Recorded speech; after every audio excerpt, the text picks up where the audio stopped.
glad you're all back from the break. So again here, I will try to be as interactive as possible. Given the number of attendees, we probably still need to keep the individualized specific questions in GatherTown, but I will try to keep it as informal as possible and have as many polls as possible. So again, the polls are anonymous, so I don't know who voted for what, and in fact, I also don't know what the correct answer is in most of the cases anyway. So let's start the very first poll, and I need to start it here. So just to get a baseline on kind of how many people are actively taking part here. So please make your choice. So we have about 66%. Okay, almost everybody sees the poll, everybody sees it. And you can see the results now that everybody sees the poll. So this is good to know. Then we can jump right in. And I would like to start by showing you copyright protected material, very informally of course, of a TV commercial from the 80s about drug use, which I think fits perfectly when it comes to layer dependent artifacts. So let's start. Is there anyone out there who still isn't clear about what doing drugs does? Okay, last time. This is your brain.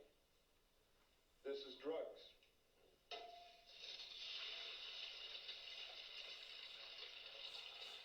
This is your brain on drugs. Any questions?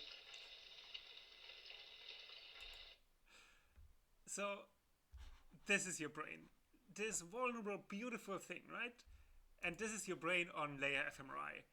It's a mess. We are kind of torturing it, right? There's so much stuff going on that make it this nice, beautiful little thing go all the places. So to start with, here, maybe you can see this. I'm not sure how well this comes across in Zoom, but there are quite a few artifacts going on here, and maybe I'm taking away too many information already. Let's start the next poll then. How many artifacts do you think we do see here? Is it 1? Do we have 2 artifacts? Do we have 3 artifacts? Do we have 4 artifacts? More than 4? Or is this actually a trick question because one person's artifact is always another person's signal? What do you think?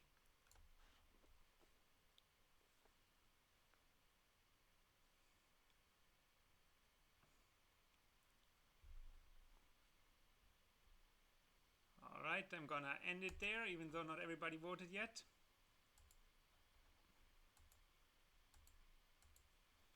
Somehow I cannot end it. I apologize. I'm just dragging it around my screen.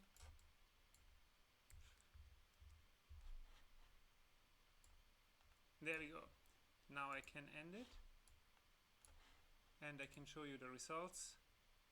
And in the meantime, I'm trying to figure out what my screen is doing. And my screen is back.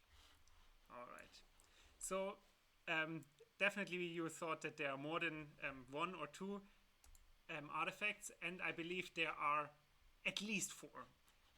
And of course you can always cluster them, I think. And here I would like to show you the major components that you can kind of categorize the different artifacts in. And I guess the very first problems and source of artifacts is field problems. As soon as you put a sample, like a brain or a body, in the MRI scanner, it will distort the field. And when you look at ICA components, it often looks like patterns like this one over here. Then there's this other thing, like vascular artifacts. We have all kind of signal fluctuations going on, especially maybe in the movie you saw it pulsating down there, which might not be an artifact. Like some people are after the signal, right? And the brain is actually doing what it's supposed to do. It delivers oxygen and glucose to the neurons. Then also there might be like neural artifacts, right? When the brain is and the neurons are doing what they should and having their activation. However, this form of activation was not desired by the experimenter and is kind of interfering with your task that might not even have a motor component in there. And then obviously there are these kind of acquisition artifacts here, for example, these intermittent ghosts, which maybe might relate it to field problems. But at the end, come down to kind of different odd and even line acquisitions in EPI, which is particularly challenging in EPI, and more so in layer-dependent Fmri. Because in layer-dependent Fmri we have lower bandwidth, so these odd-even shifts are more severe, and on top of that also we are usually having more ramp sampling. So a simple correction that most of the vendors do, namely a time delay of odd and even echoes, cannot account for it with these ramp samplings of layer-dependent Fmri easily. And of course, this is just the tip of the iceberg, right? So what about this one here? We have much brighter white matter here compared to that. Why is that, right? Then we have all these kind of little arcs down there.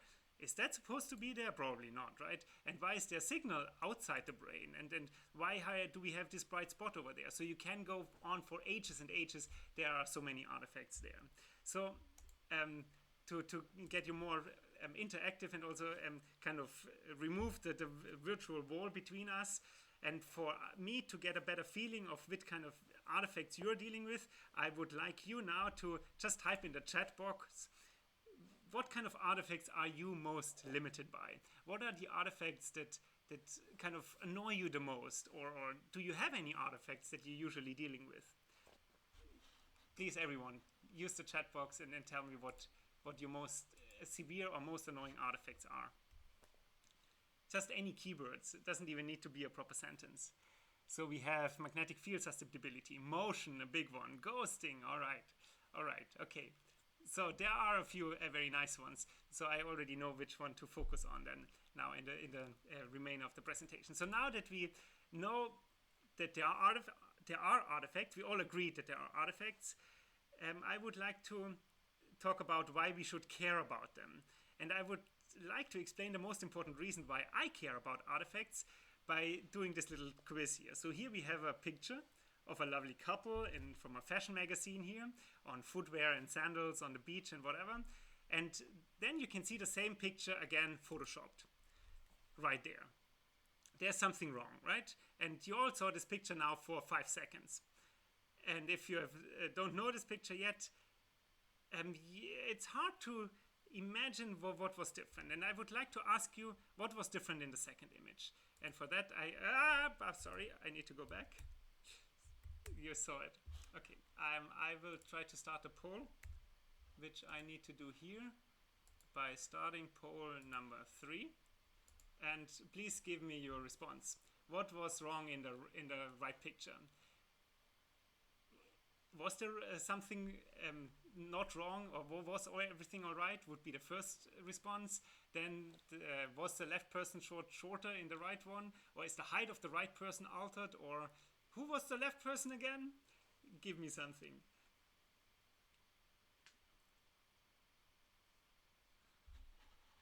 All right, we have a few responses already, and I can share the results.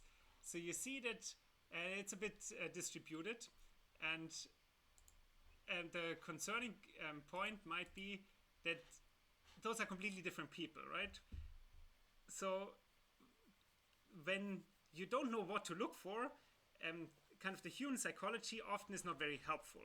And like what we humans see is so immensely shaped by what we expect that we're often blind to see what doesn't make sense. And I think this relates a lot to artifacts, because very often something doesn't make sense and then we usually just disregard it as noise. But often those are structured artifacts that we can deal with. So we commonly overlook problems that we don't expect, even when we have it in plain sight. And even when I told you that there's something wrong, it's very hard to spot what is wrong. And here, taking a quote from one of my idols, Richard Feynman, he says that this form of overlooking things that we are not after is kind of the main challenge in science. Quote unquote, here the first principle is that you must not fool yourself, and you're the easiest person to fool. So overlooking the things that we are not after, namely the artifacts in layer-dependent Fmri, I think is one of the biggest limitations in layer-dependent Fmri. And because it's so much fun, I would like to show you another picture here, and maybe you have seen it already.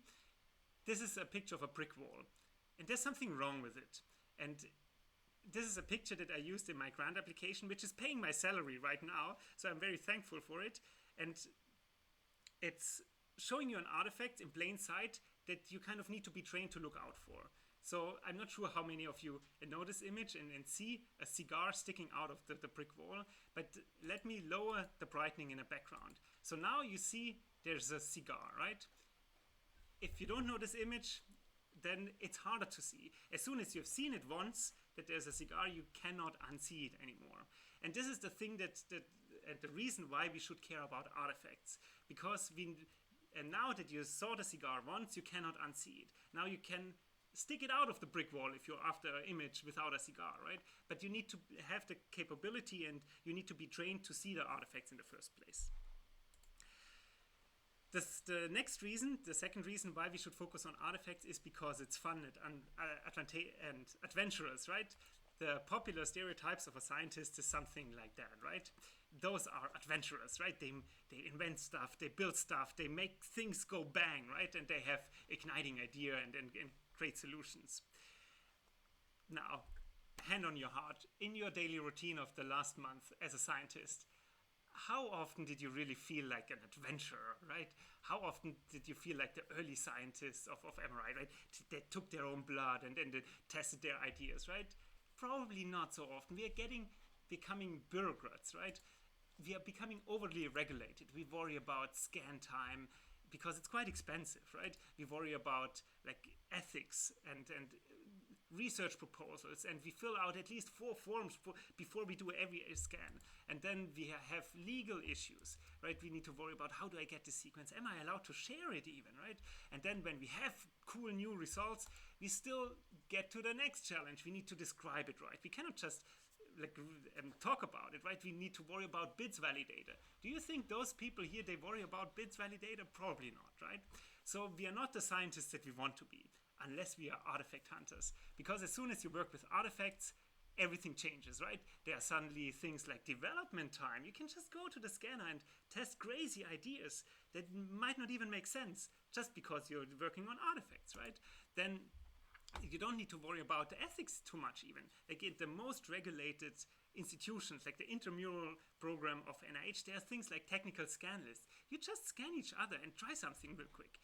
You suddenly don't need to worry about legal limits and C2Ps and those things, because as soon as you're working with artifacts, then you get access to like Magnetome community, like the new version of the idea discussion board. And there are literally issue pages on GitHub open to anyone, for example, the CMR multiband sequence, where there are code snippets posted, stuff from the inner sanctum of the protected code from Siemens, just because it's about artifacts, right? And you have trouble with it. So artifact is kind of a magic word to give you access and allow you to become the scientist that you want to be. Also about bits, you don't care about bits anymore, because as soon as you're working with artifacts, your knowledge is so under demand that you just take a screenshot with your crappy phone camera and then post it and people will like it. So we should become artifacts because it is fun and adventurous. Another reason to become an artifact hunter is that it will make you a much more successful experimenter. In fact, you will never, for the rest of your academic career, will encounter a failed experiment ever again. Because if something doesn't work out, well, it's just a successful artifact experiment. Describe it, post it, and then you're golden, right? And last but not least, artifacts are fun, and people find it so much fun that they curate dedicated artifact galleries. And in fact, the artifact session at ISMRAM conferences is among the most popular sessions there are at ISMRAM. So we should all become artifact hunters. Now, I have a selection of 21 artifacts that I would like to go through that I find noteworthy, and we will see how far we can go. And the first artifact that I would like to talk about is an artifact from a study looking at layers in the sensory motor system. And these are data from, I think, the best participant in the world. In fact, without her ability to lie so still, my career probably would have gone a very different way. So you can see here that the skull is very, very stable. However, inside the skull, the brain is still kind of wiggly and moving, right? And this becomes even clearer when you look at the amplified motion on the right over here. So how would you interpret this, or how would you mitigate this artifact? And with this, I would like to start the poll again and ask you for your opinion. And this would be poll number 4. How would you mitigate this artifact? Would you remind the participant to keep their head as still as possible? Would you just apply a brain mask for motion correction, or would you just do a nonlinear motion correction to correct for it? How would you deal with it? Okay, we have a few choices. And I think they are well distributed, and I agree that, in fact, all of those options are not a bad idea. In fact, if you want to use option number 2, the brain mask, and note that in SPM, which is a very popular tool for motion correction, I think the majority of layer Fmri researchers use it, there is this additional weighting option in there already. And the name weighting is maybe not the best terminology, but if you read the little blurb about the description, you can give it non-binary or binarized mask about the brain only, and then this optimizes the motion correction on this specific area only. Also, Arndt's SYN algorithm is very effective in dealing with kind of spatially heterogeneous motion. Here is a different form of motion, here namely across different sessions. And this kind of squiggly head motion is actually very common in layer-dependent Fmri, especially across runs and sessions. Namely because in EPI we have these very long echo spacings and very low bandwidth that are necessary with these large matrix sizes. So while common rigid body motion correction algorithms work great for conventional data, and they have been developed for those data, they are not really providing sufficient localization accuracy for these layer-dependent protocols, as you can clearly see. So what do you think? Which are the strategies that help to mitigate this kind of motion across runs? And I will launch the next poll. So would you say that when it looks like that, as you can see on the top left, your data are basically worthless. There's nothing you can do. You need to throw them away. Would you say that this is a trick question because it's never really that bad? Would you say that, yeah, just use better padding of the participant to keep them stable, or something else? Make your choice.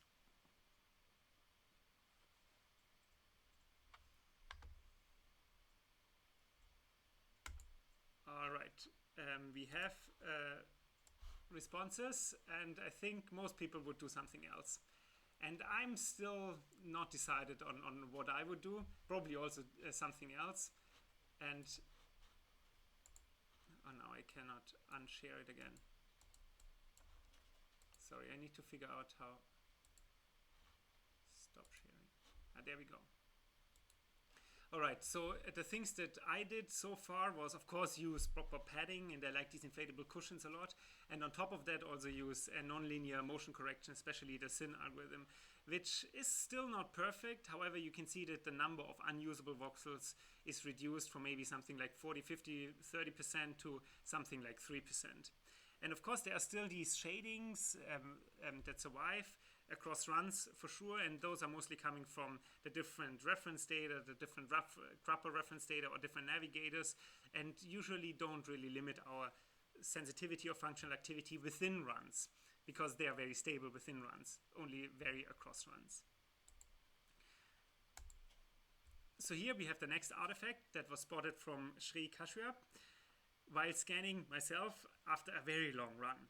So what do you think causes this artifact? I will launch poll number 6. So would you say that this is coming from unstable RF coil mounting?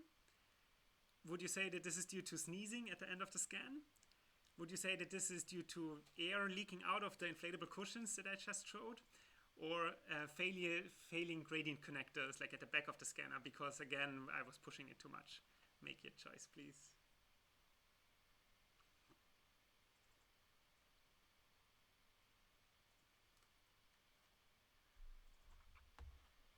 All right, we have a few responses. The winner seems to be sneezing at the end of the scan. And again, I shouldn't switch screens here.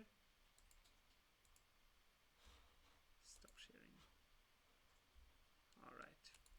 So in this case, this is one of the few cases where I am actually pretty certain that I know what it caused it. Namely, here this is good old-fashioned within TR motion due to air being released from the inflatable cushions. In fact, I released it myself because it was pushing my air too much in the skull.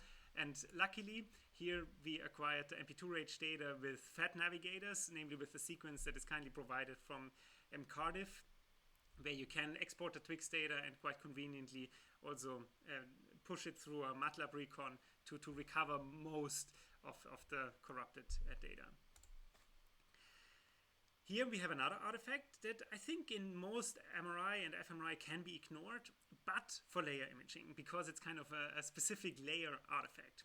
So here you see an image with all kind of layers visible. Like here we have a dark line following the cortical ribbon, another one here, another one there, and also here particularly the less myelinated superficial layers are brighter, then we have a faint darker spot, a brighter line, and so on. So how would you interpret all these different stripes? What kind of artifact do we look at here? Would you say, I'm starting my poll again. Would you say that this is a pulsation artifact that we can get rid of with retro K-core? Would you say that this is classical Gibbs ringing that we can account for and debug by changing the resolution or contrast? Would you say that this is CSF partial voluming, so we need some masking? Or would you say that there is no artifact to begin with? Make your choice, please.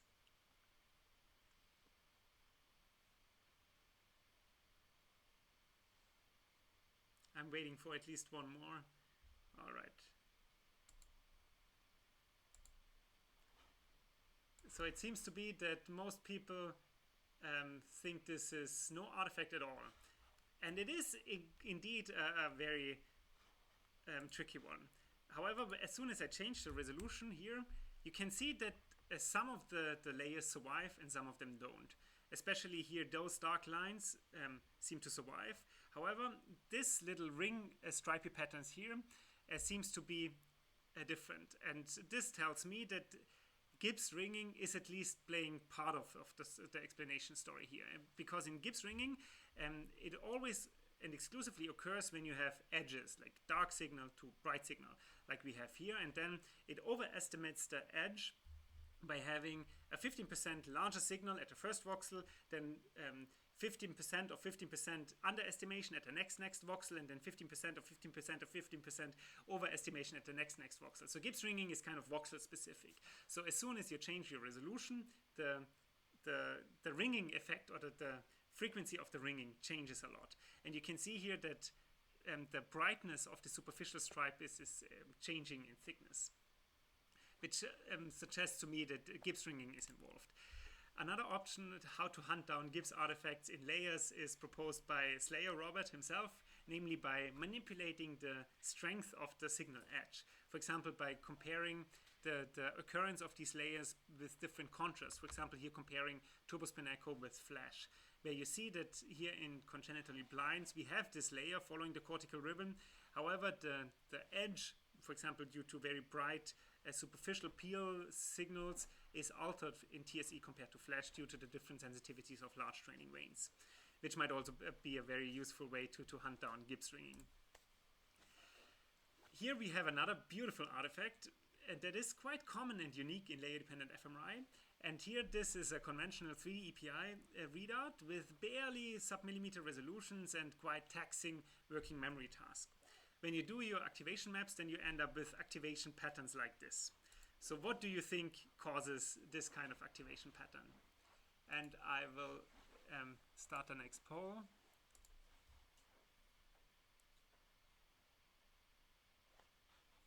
Sorry, this is the wrong one. I need 8. Launch poll. There we go. So do you think this is due to metal behind teeth? Do you think that this is due to intermittent EPI phase inconsistencies? Would you say that this is due to task log respiration changes, or do you think there is no artifact? Those are functional white matter fiber tracts which are known to exist in these kind of curves over there. What do you think? So we have 2 responses already.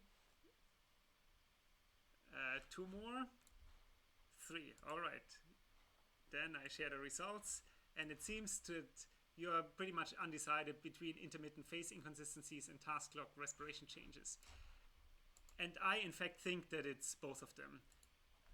Especially when we look at the respiration curves, you do see that because the task is so engaging, there are these periods where people don't happen to breathe very deeply. Like when it's a letter sorting task. So whenever the participants really focuses, he gets like almost forgets how to breathe, right? They're so much engaged into the task, and then when the task is done, they breathe normally, or sometimes even after the task is done, they take a deep breath because it's done, and kind of gain some energy for the next task. And especially because of these very deep breaths, the field changes a lot, which results in phase inconsistencies and has these classical interference patterns in EPI. So here we have another artifact of the same task, actually, looking at the sulcus in the frontal cortex. And here we would expect that the superficial and deeper layers have different sensitivity to different task conditions, namely the green one at the surface and the red one in the deeper one. However, we get these expected patterns only in these banks of the sulcus here, not really at the valley, at the bottom of it. So how would you interpret the variation along the cortical ribbon here?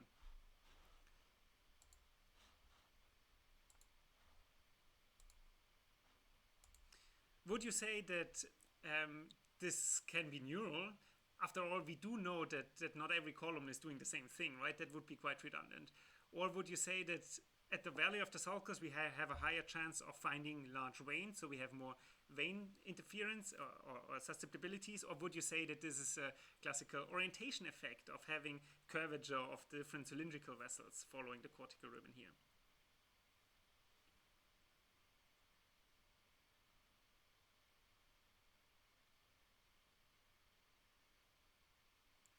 All right, we have a few choices.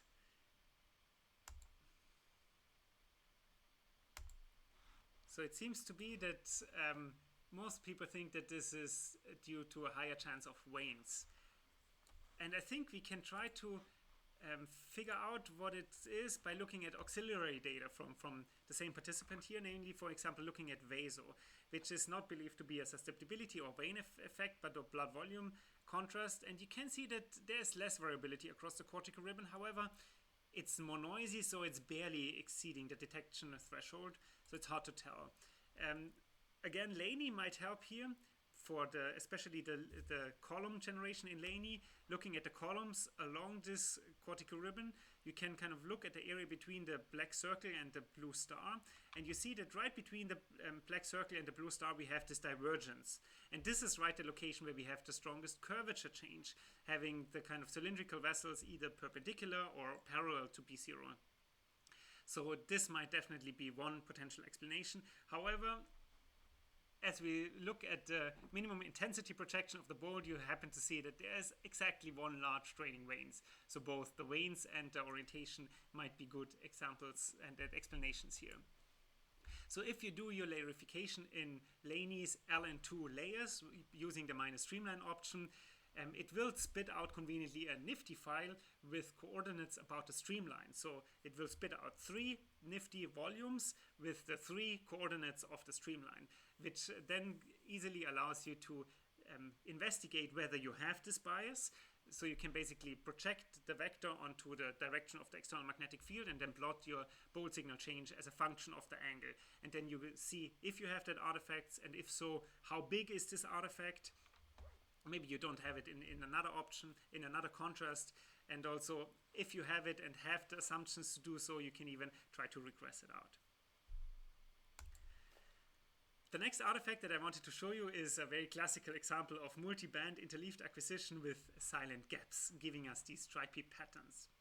So almost independent of what you look at, if you look at the signal or the signal change or task responses, you always have this kind of inverted patterns of odd and even slices. And using here an ascending slice order allows you to keep the slice neighbor saturation effects in a steady state, identical across all slices, but the outermost slices, and nicely solves this artifact. And this is spotted and solved by Miriam Heinkes. Here we have another artifact that was already discussed, I think, in the very first layer Fmri workshop in 2015, hosted by David Norris. Namely, the weird result that the classical bolt signal change, as it decreases from the surface towards white matter, doesn't really cross 0 here. So I'm not referring to the artifact of this gradient. I'm at a point where I actually wouldn't classify the vein drainage effect as an artifact. In fact, it's the most reproduced result in layer-dependent fMRI, that we have a larger signal at the surface compared to deeper layers. If you don't have that, something's probably wrong. However, I'm referring to the signal here not going to 0 at white matter. After all, we would expect that all the signal changes, functional signal changes, would not be there in white matter. So why do you think is the signal not going to white matter, not going to 0 at white matter? And I will launch the next poll. So would you say that this is due to venous drainage towards white matter? After all, we do know that there are veins at the border between gray matter and white matter. Or would you say that this is due to increased activity of white matter and the fiber bundles over there? After all, if we have the activity within gray matter, why shouldn't the white matter be involved somehow to get the signal there and from there? Or would you say that this is due to partial voluming? And it seems that most of you made your choice already. So you all seem to agree that this is due to partial voluming. And I strongly agree here that partial voluming is a strong component there for sure. And one way to investigate this is the Laney program Allen Holmo, which allows you to kind of pad the layers in both directions, where you see that there is a baseline that we approach eventually, especially as soon as you have layers that are at least one voxel size away from gray matter.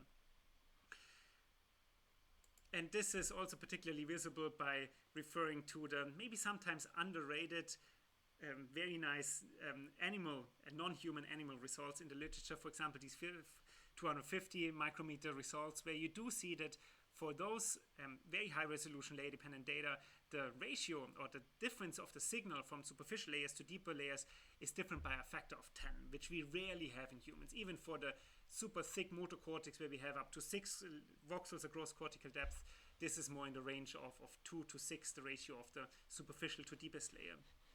The higher the resolution, the less your partial voluming, therefore the steepest the curve. And if you end up with flat profiles, you probably have a lot of partial voluming going on, I would believe. Now, speaking about partial voluming, I think there are other sources of partial voluming, not only partial voluming of different tissue types of gray matter and white matter, but also artifacts of partial voluming between different layers. So I would like to ask you for your opinion.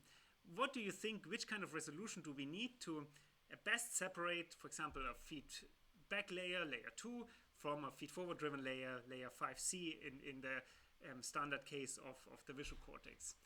And I will start the poll number 11 now.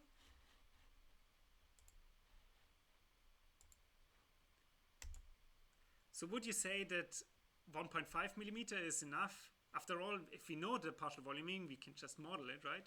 Would you say that 0.8 millimeter is good? After all, that's the standard, right? That's what most of the people do, but there must be a reason for it. Would you say that we at least need like maybe 350 micrometer for Nyquist sampling of the layers? Or would you say that even 100 micrometers might not be enough?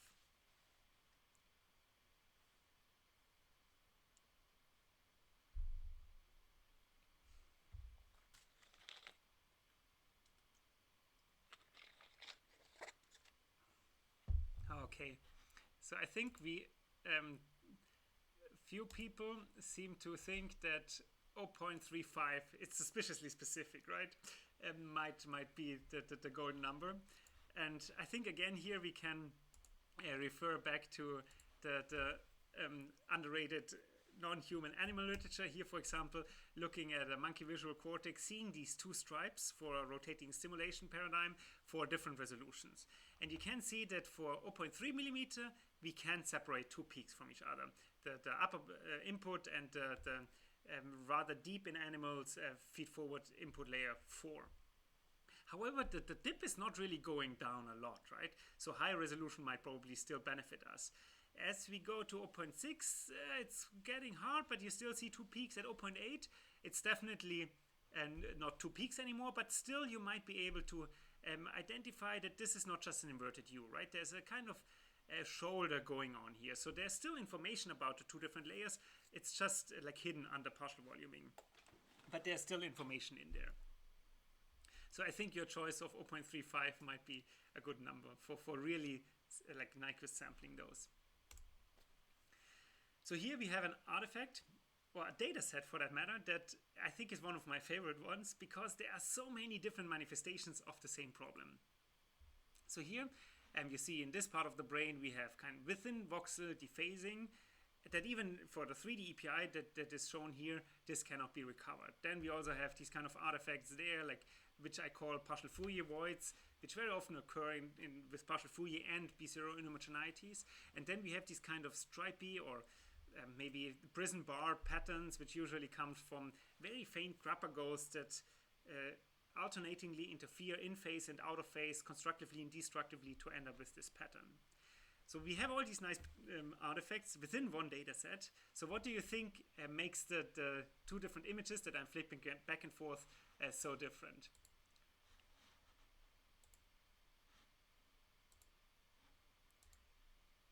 Would you say that those are two different data sets that were acquired at 2 different days that had different humidity? After all, the scanner vendors wants us to keep the humidity high at some level. Would you say that these data sets are acquired with regular shim, second order shim, or a more advanced third order shim? Or would you say that those two data sets are acquired with either PTX and single channel transmit? Make your choice, please.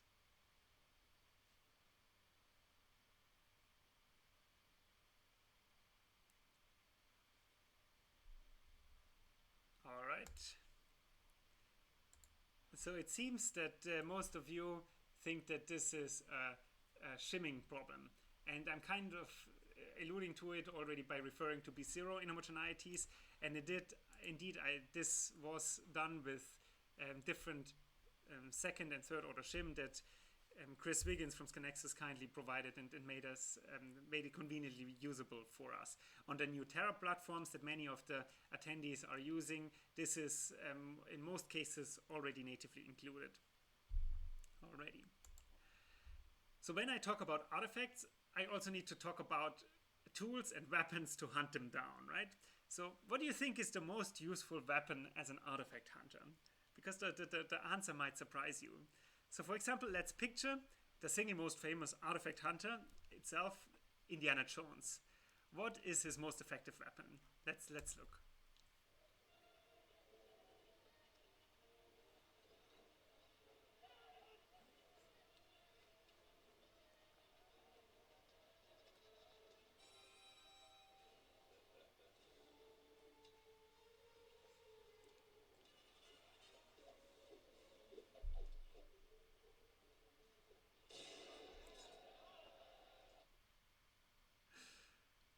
So you can see the most effective weapon of an artifact hunter in a sword fight is not to use a sword. So similarly for us, the most effective weapon to hunt down EPI artifacts is just to not use EPI then. So imagine we want to acquire a K-space like this. And we go back, like in EPI, we usually acquire it by going back and forth and back and forth and back and forth like that, which would be called EPI. However, we can also make it more maybe flash-like by, for example, not acquiring all the lines within one shot, but maybe a subset of those, like every other line, or maybe having even more segments, maybe 3 segments, 4 segments, until we have as many segments that each line is its own segment, which basically gives us flash. So we have this nice flexibility of spectrum to kind of flexibly move from EPI towards flash, to hunt down these artifacts and see which one of survive as we go back and forth. And here I want to show you one example of an 0.6 millimeter protocol where we might be interested in layers here, for example, in the DLPFC here. You might be able to see that there's this dark line following the cortical ribbon, probably referring to the increased iron in the deep layer 3 in DLPFC, which we would like to investigate here functionally. However, you see that there are all these other kind of lines going on in parallel too, right? Even in white matter, even outside the brain, right? So how do we know we can trust this one if we have all these other lines in there too? We cannot just disregard them, right? So here, using segmented approaches and slowly moving towards more shots, until we end up with something like flash with a turbo factor, allows us to see like which of these stripes survive and which of them don't. In fact, already after 2 shots, you can see that many of these stripy patterns disappear, whereas that the ones of interest still remain. And these kind of segmented approaches become quite popular these days, at least in the Siemens world, right? So in Philips, for example, these segmented approaches are quite easily doable since decades. And now with the advent of the Terra platform and with the very nice sequence from Bonn, from DZNE, which has become I guess a workhorse for many layer-dependent Fmri studies, and I think many of the attendees here use it. You have this one parameter in the sequence special card where you just change this parameter and can hunt it down. And here's another example where you can see that even in these very challenging areas up there, you can deal with them quite effectively by using segmentation. So here, going through different numbers of segmentation, I guess the most obvious case is that the distortions is different, right? Which I might not even classify as an artifact, but this is just a feature that we always live with. I'm much more referring to these kind of stripy patterns, these higher order artifacts, or also here these B0 inhomogeneities. As you can see that we have for kind of flash-like acquisition these nice stripes of veins. Of course, they look larger than they are, but if you have like partial Fourier and then very long EPI readouts, you can see that this entire area becomes almost unusable. So these segmented approaches help us a lot with that. However, there's also even for almost flash-like acquisitions, these dark stripes over there. So what about those, right? What do you think causes these artifacts? And I will start the next poll then. So would you say that those are phase problems? After all, EPI is not the only sequence that has phase problems. Would you say that this is no artifact? This just represents the meaningful white map of fiber bundles, which we know go anterior-posterior? Or would you say that this is within TR motion?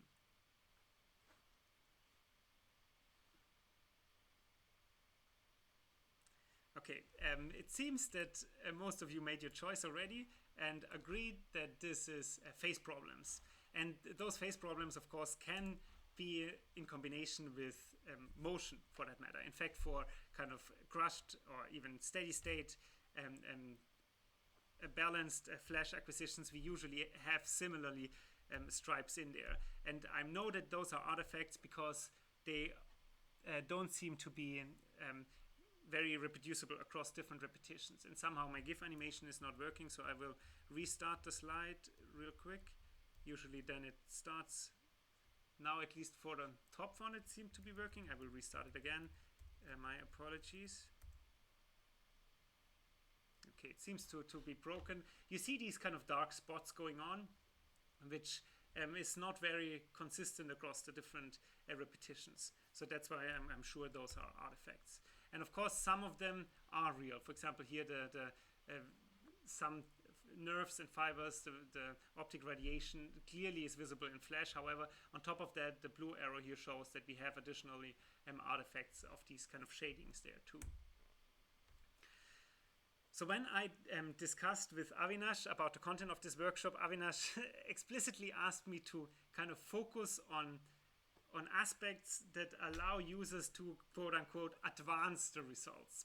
So I will try to talk about this too. And I think that she particularly was referring to one of the biggest enemies in layer-dependent Fmri, namely noise, or thermal noise, which I guess is just artifacts that we didn't classify yet.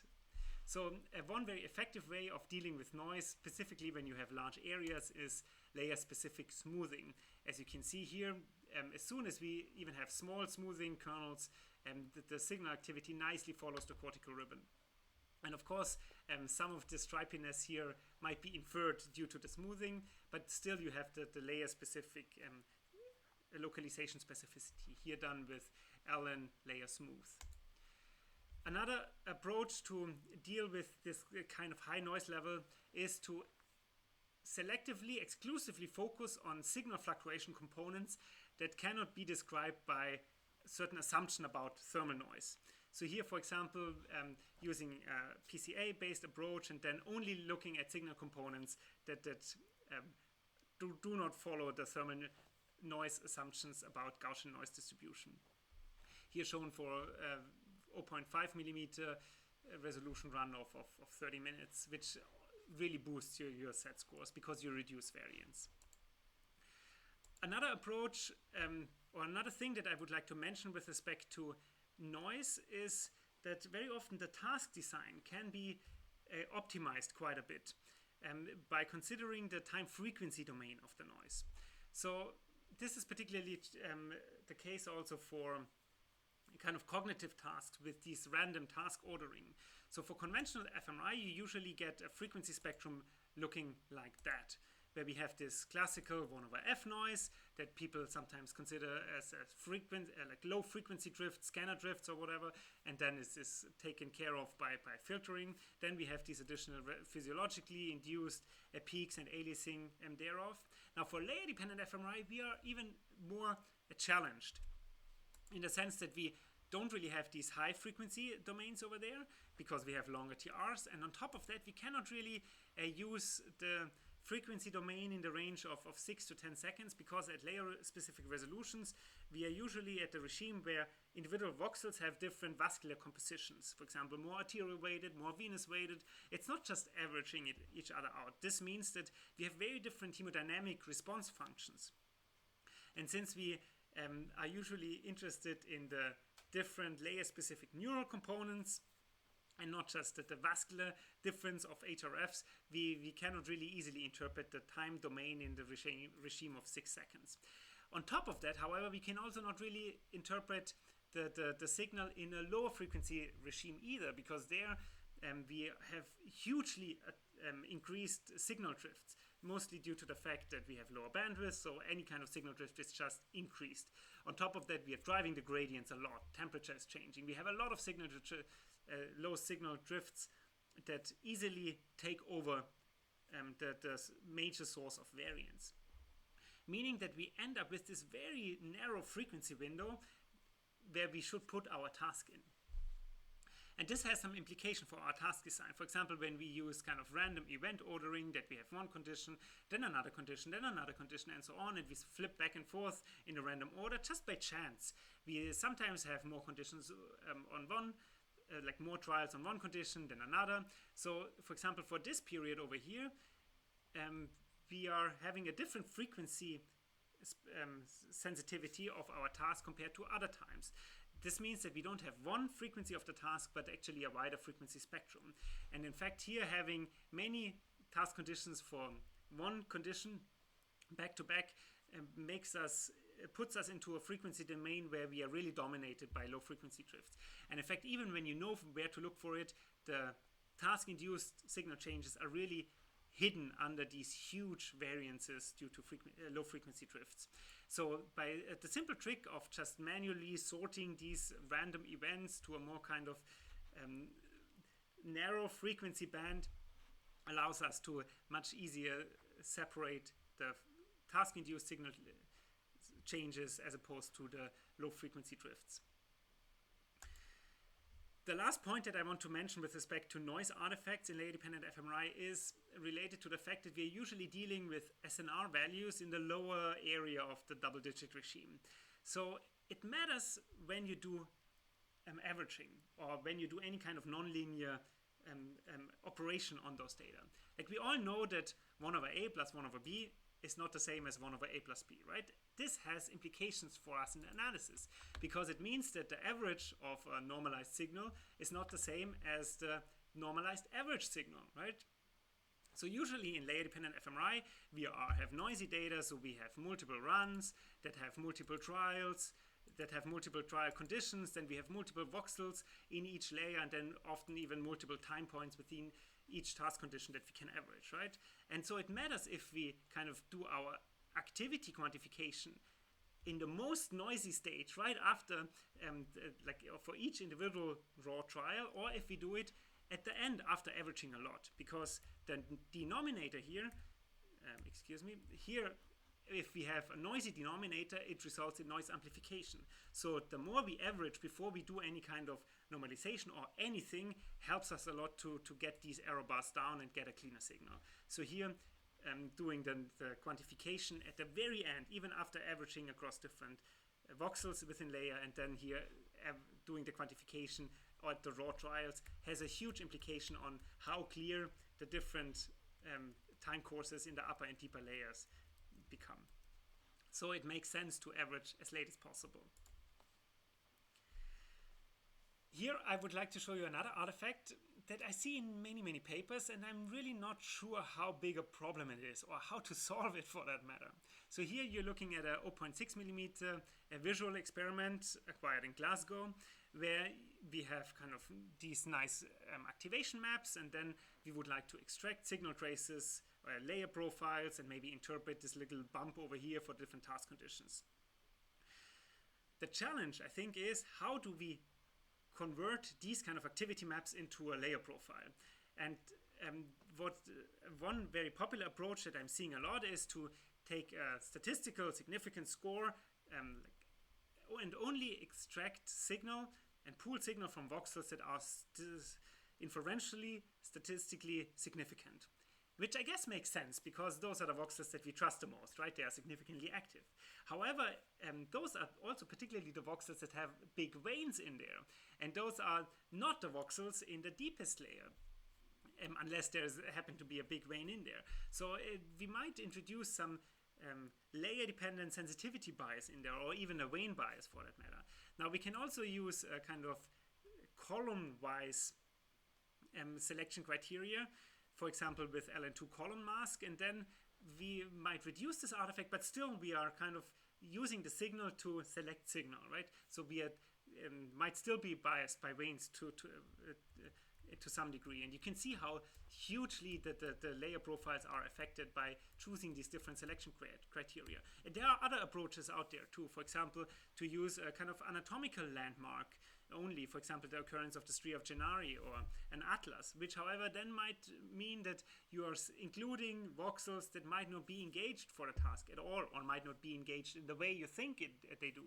Or we can also use an independent data set, for example, a low resolution localizer, which still has the vein bias in there. We will still preferentially select voxels that are around large veins. So I would like to start a poll here, not because I want to know if you get the right answer, but because I don't know the right answer, and then ask you for your opinion. What do you think? How should we select our voxels to make layer profiles? Do you think we should only select statistically significant voxels? Would you think that we should use anatomical landmarks? Would you rather think that we should use an independent data set, for example, low-res localizer, or select them based on statistically significant columns? Please make your choice.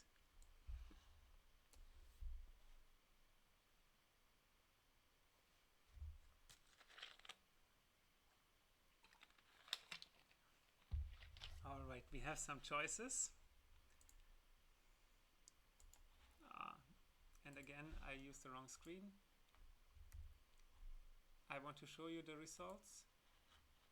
And poll and share. So it seems that none of you wants to use the statistically significant voxels, which is funny because I think that's the most common approach. Cool. All right. Then let's continue to the next artifact.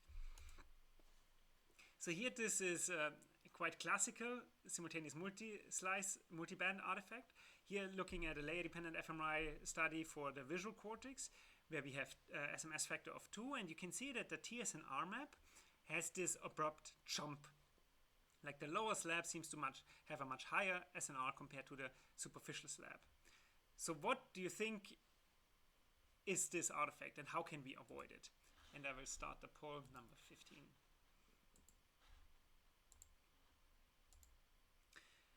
Would you think that this is a common sequence bug? It was there in the early days, and you just better update your sequence to the latest version from Fmri? Would you say that this is a classical artifact when you forget to switch on KaiPi, so just do it and then it will go away? Or do you think that there's nothing we can do about it and we just need to live with it? Make your choice.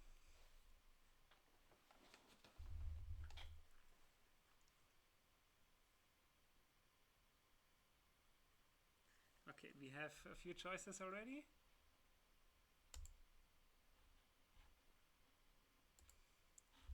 So it seems that most of you think that we just should use KaiPi field of view shifting, but also one of you thinks that there's nothing we can do about it. In fact, for this artifact, we already did Kuiper field of view shifting, and I would like to show you why I believe there's nothing we can do about it. So here I'm showing you the kind of aliasing pattern, like before you do your slice scrapper.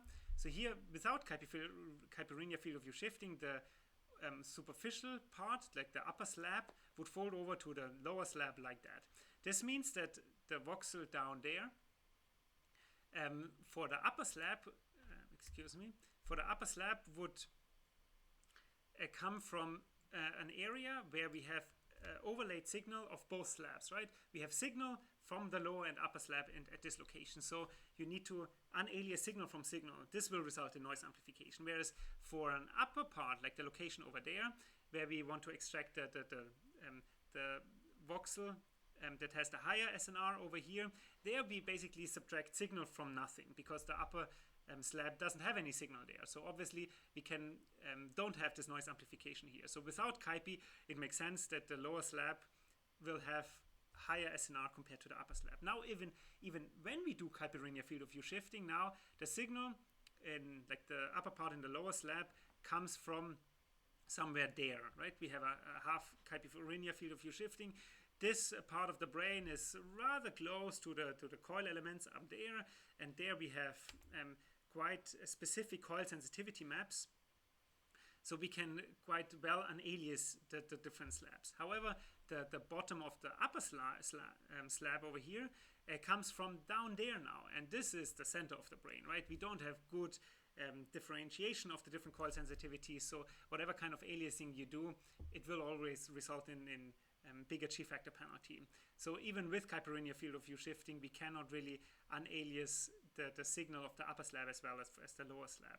So as soon as you do SMS, you have unaliasing patterns that are locally discrete and from different places. So we should expect these kind of jumps in the thermal noise dominated regime. All right, so here again we have an artifact where I'm trying to get back to the layer-specific detection bias. So here I'm looking at a double stripe pattern for finger tapping in the motor cortex, and you might be able to see that we have like these activity in the deeper layers and superficial layers. Now the artifact that I want to talk about comes from the fact that these different layers have different TSNR. In fact, the superficial layer has a TSNR in the range of 10, whereas the deeper layer has a TSNR in the range of 20. And this has a huge effect on how you quantify your activity. So for example, when you quantify your activity with inferential statistical activation scores like Z scores or T scores, you see that the deeper peak has a much stronger activity compared to the superficial peak, indicated in green over there. Whereas when we look at it in the percent signal changes, then you see that the superficial peak is at least as big as the deeper peak. So this might introduce artifacts by using the Z score as a kind of activity measure. For example, when you change your sequence parameters just a tiny little bit, or imagine you change your grappa from 3 to 2, or imagine you get a new coil that has less thermal noise. Obviously this will affect the noise patterns, shift everything up, and then the green profile would look very different, whereas the percent signal change should not look different. And I would like to show you this also in this little fun experiment here, where I'm looking at the same participant using a flip angle of 20 and at 25. And also using the 25 option with random noise on top of it. And there you see that the mean signal is unaltered, as expected. The TSNR is just shifted, and this puts different layers out of the thermal noise more in the physiological noise-dominated regime, and therefore really results in different Z scores. For example, it shifts the lower peak in the flip angle of 25 a bit further upwards, whereas the percent signal change looks pretty much independent, because it's not, the percent signal change should not be directly scaled by the noise pattern. So when you want to have reproducible layer profiles, consider using the right way to choose your activity quantification in a noise independent fashion. All right, here we have another artifact that I think is often just disregarded as noise, which I would call segmentation biases. So of course all data are noisy, even structural data. So many fully automated segmentation or layering tools out there take advantage of the fact that the cortical curvature is usually quite smooth and the curvature changes are quite smooth. So here, for example, when we have these kind of checked noise in the segmentation, you can take care of that by doing a bit of smoothing. However, as soon as you do smoothing, you also introduce some biases, specifically at locations where the curvature pattern is indeed abruptly changing. For example, at the valleys of cortical or sulcal at depth or chiral crowns. So here I'm flipping back and forth a free surfer segmentation layering, whereas kind of manually more intensity-based segmentation and respective layering. So I think we need to make choices in our analysis to kind of deal with these different artifacts. To, on one hand, maybe make a choice to live with the curvature biases and then have minimum of this checked noise, segmentation noise, or on the other hand, just live with the checked noise while minimizing the curvature bias, or spend weeks after weeks of manual corrections, which might not be perfect after all, and just limit and minimize those two different noises or biases after all. Here I would like to show you an artifact that was actually quite nicely solved a few years ago with a new work in progress version from the MP2 rate sequence on the classical Magnetom 7T platform, namely the background noise in MP2 rate. And this is a form of noise that makes things like skull stripping quite annoying. And now on the new VE and Terra platforms, this is moved into the product line, in fact, the Turbo Flash product line, I think, which does not have all these VIP parameters left. So the option to remove the background noise needs to be done offline. And here there's a Laney program inspired by the work from Kieran O'Brien. And there's also a MATLAB version from Jose Marquez, I believe, where you can do the regularization of the background noise retrospectively by just giving the uni image and the two inversion time images to LN MP2 HD noise. And you can choose the regularization strength how you like. Here, for example, you can choose if you want to use weak regularization to just barely reduce the background noise, or on the other hand, over regularize it by a few orders of magnitude, which then again would introduce some P1 plus inhomogenities. Okay, I have two more artifacts that I would like to show you, and the second last one is this one here, namely un-isotropic smoothing due to double partial Fourier imaging. And I'm seeing this artifact quite a lot, more on MP2 rate, but also nowadays more on large coverage 3D EPI data, because the sequence allows it, right, to do partial Fourier in both directions. However, the concept of partial Fourier imaging is based on the Hermitian symmetry of K-space. And this is a point symmetry. So as soon as you do partial Fourier in both directions, you're not really doing partial Fourier imaging anymore, but it's basically like zero filling, aka sync interpolation to higher resolutions that you actually have. So here, looking at the K-space data directly at the scanner, you can see that after doing partial Fourier imaging, you basically end up with a bit more than 1/4 of K-space, and then 3/4 are still missing. So here, imagine that the red part of the K-space is the one that we acquired. Due to the point symmetry of K-space, we can partly recover the blue part of the K-space, but we still have these 2/4 here, especially the higher K values, namely the high spatial frequencies that we did not acquire at all, that we cannot account for. And because our human eye is not really very, very well trained to see anisotropic smoothing and blurriness in the data, often the data don't look immediately very crappy. However, when you look at specific directional features, here, for example, this kind of double layer stripe of the skull and the skin, or here the feature of the dura mater, as whether or not it's separated from gray matter, you can see that doing partial Fourier in both directions really significantly reduces your effective resolution up to 3-fold in this one direction. So instead of 1 millimeter, you might end up with 3 millimeter effective resolution in this direction only.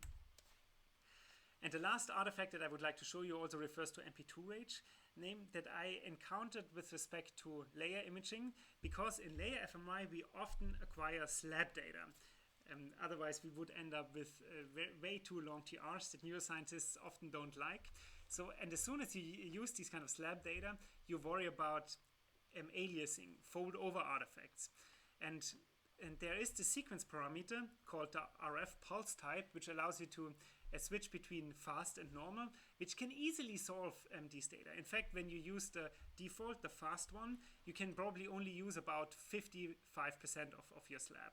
However, by easily changing this one parameter allows you to use much more of the slab. And the problem here, I think, is that the RF pulse type like nomenclature is not really helping. In fact, it tells you that it's faster, but making it to normal, it doesn't really help you anything with SAR for that matter.